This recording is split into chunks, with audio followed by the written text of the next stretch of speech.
I know the low-hanging fruit today by basically every single content creator and media outlet and, every football fan is just going to be dunking on the Cowboys and talking about their team building process and why they are the way that they are.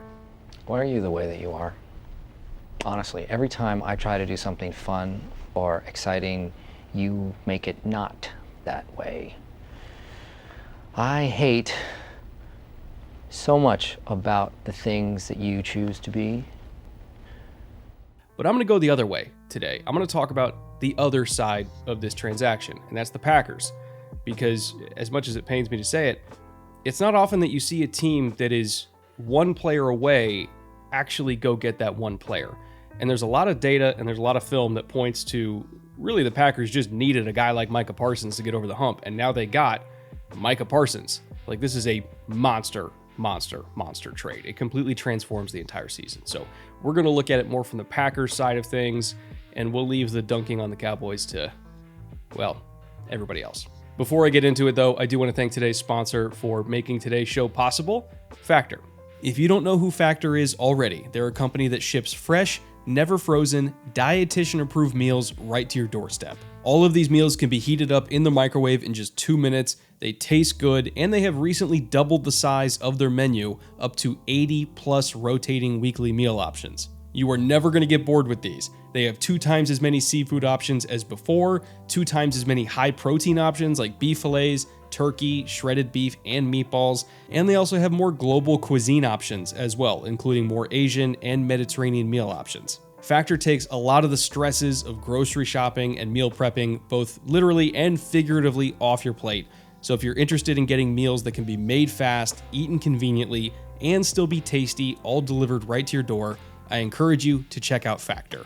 If you go to factor75.com at the link in the description below, use promo code FILMROOMFB50. That's going to get you 50% off your Factor order and free breakfast for an entire year.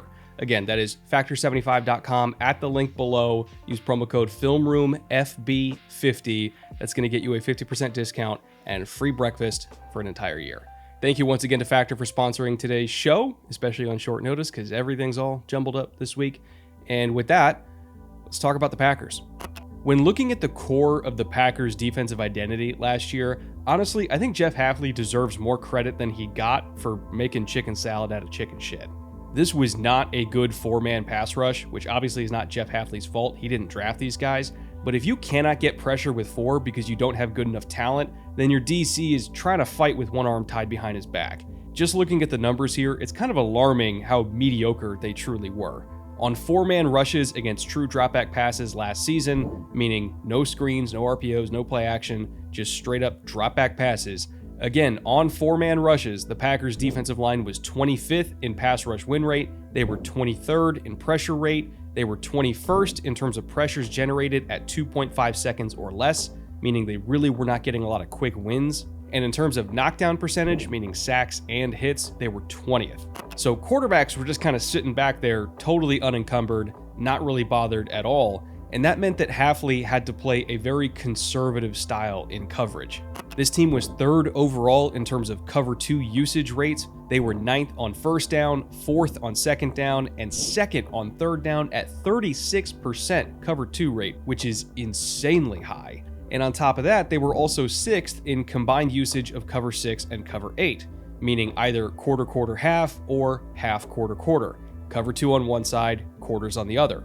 And so because they played so many deep half safeties, whether it was cover 2 or whether it was quarter, half, they were doing their best to discourage quarterbacks from attacking them deep. They had the 3rd lowest deep pass percentage faced in the entire NFL at only 9.1%. So quarterbacks really did not want to throw the ball down the field against them. But it wasn't necessarily because the quarterback was under duress and they didn't have time to throw it down the field.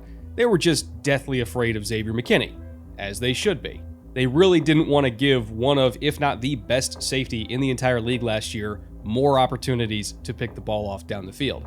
So instead, without really facing a whole lot of pressure and without wanting to target the best Packers defensive player, they opted to attack Green Bay in a different way, i.e. the intermediate middle of the field. Because the Packers defensive line was not getting those quick wins that I talked about, and they were not disrupting quarterbacks early, And of course, because they played so much zone coverage, because they had to, quarterbacks were free to just kind of sit back there and throw darts over the middle of the field. And that's a big reason why ultimately this Packers defense, even though they didn't get targeted deep that often, they were still 24th in successful play percentage allowed. And they were also way up there in terms of explosives allowed. Except all those explosives came in the intermediate area. In terms of targeted depth between 10 and 19 yards, 40% of all targets against the Packers defense in that area went for explosive gains. That was the second worst rate in the entire league. So if you threw 5 intermediate passes against this Packers defense, 2 of them were going to go for big gains. That was, quite frankly, unacceptable. But there was also not really a whole lot that Hafley could do about it. He really only had one linebacker that was a huge threat in coverage, and that was Edge Cooper. He's still young, the pass rush wasn't great, and Xavier McKinney can't be everywhere at once. This team allowed 10.1 yards per attempt in the intermediate depth, 8th worst in the league. And really their only saving grace was that Xavier McKinney was so damn good that he would still get interceptions from time to time and at least bail them out of possessions that were not going their way. This team had 8 interceptions on balls that were thrown at an intermediate depth, 3rd most in the entire NFL, and ironically, the only 2 teams that were above them were in their own division, Minnesota and Detroit. So overall, this was not a bad Packers defense, but it definitely could have been way better if they had any semblance of a pass rush that could just win with 4 guys. And that brings us to the Micah Parsons of it all, right? Because I think it's clear this team desperately needed somebody like him. Somebody who could reliably win one-on-one, but more importantly, win quickly one-on-one. As long as they're going to play this much zone coverage, and especially this much spot drop zone coverage, the only way to stop quarterbacks from just tearing them to pieces is to get to that quarterback before he can throw the ball. And they did not have anybody who could do that. Or at least they didn't have anybody that could do it until right now.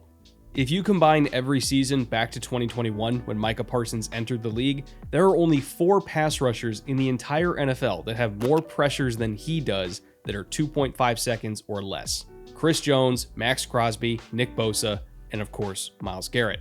So ultimately, Micah Parsons doesn't just win, he wins fast. And that's what the Packers need more than anything. They need a disruptor, and they also need somebody who can win in multiple ways. It's nice to have a pocket compressor or a speed rusher or somebody who's really good on stunts, but generally speaking, the best pass rushers in the NFL can win in any of those ways. And Micah Parsons, of course, is in that group. If we combine his first 4 seasons and just look at true dropback pass opportunities, meaning no screens, no RPOs, no play action, and we separate out his pass rush win rate by pass rush move, you can see that he has 4 different moves that all have a win rate of 50% or higher, which is just flat out absurd. Whether it's his inside counter, which is actually his highest win rate move because tackles tend to really panic against his speed, or his club to his right, or the club to the left, or of course, his speed to power move. I mean, he can beat you in basically any way. And even the basis for all of this, his pure speed rush, is still a 27% win rate, which as far as speed rushes go, that is also really, really high. Typically, the best speed rushers in the NFL are anything at about 22% or higher, so he's elite there as well. Overall, we're looking at a pass rusher here who can beat you with pretty much any move in pretty much any situation against pretty much any matchup. The number of tackles in the league that I would feel semi-decent about leaving one-on-one with Micah is only about 5 or 6 names deep, and 2 of those guys are in the division that he just left. So who knows, we might actually see the most productive version of Micah Parsons now that he doesn't have to face Lane Johnson and Laramie Tunsil twice each this season.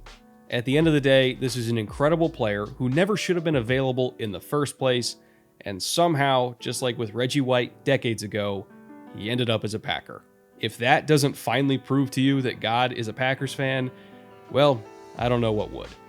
All right, that'll do it for me today. Packers fans, don't say I never said anything nice about you. And Cowboys fans, I'm sorry.